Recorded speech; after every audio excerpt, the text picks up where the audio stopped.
Salam hörmətli izləyicilər, yerində sizə 9 mart buraxılış imtahanı suallarını birisini izah etmək istəyirəm. Qeyd edim ki, bu sualları WhatsApp və Telegram kanallarımızda paylaşmışdıq və izləyicilərimizin xahişi ilə hansı sualı istəsələr onu izah edirəm.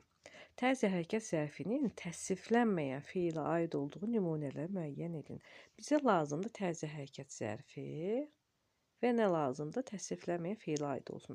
Əvvəlcə cümlələrdən tərzi hərəkət zərfi olanları seçək, sonra baxaq ki, o təsviflənməyən feilə aiddirmi? Tamamilə xəbərsiz idik ki, necə gəliblər. Baxın, burada necə sözü sual əvəzliyidir. Tamamilə sözü kəmiyyət zərfidir.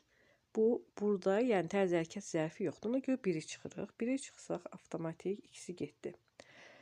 Belə danışmağın heç bir əsası yoxdur.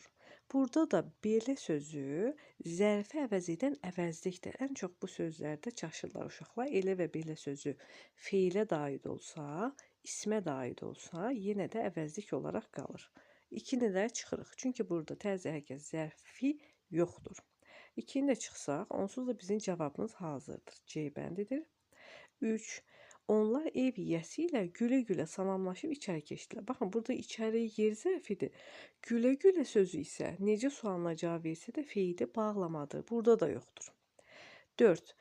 Şuşada çiyin-çiyinə döyüşdüyü dostlarını heç vaxt unutmurdu. Burada çiyin-çiyinə necə? Nə tərzdə çiyin-çiyinə tərzi hərəkət zərfidir və aiddir döyüşdüyü sözünə. Döyüşdüyü də feili sifətdir. Yəni təsviflənməyən feildir. Bir cavabımız 4-dür.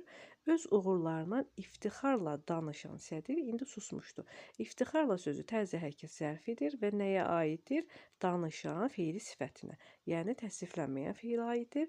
Dilucu təşəkkür edib çölə çıxdı. Burada dilucu necə, nə tərzdə? Tərzi hərəkət zərfidir və aiddir təşəkkür edib feili bağlamasına. Yəni təsviflənməyən feilə. Cavabımız oldu 4, 5, 6 və C bəndi.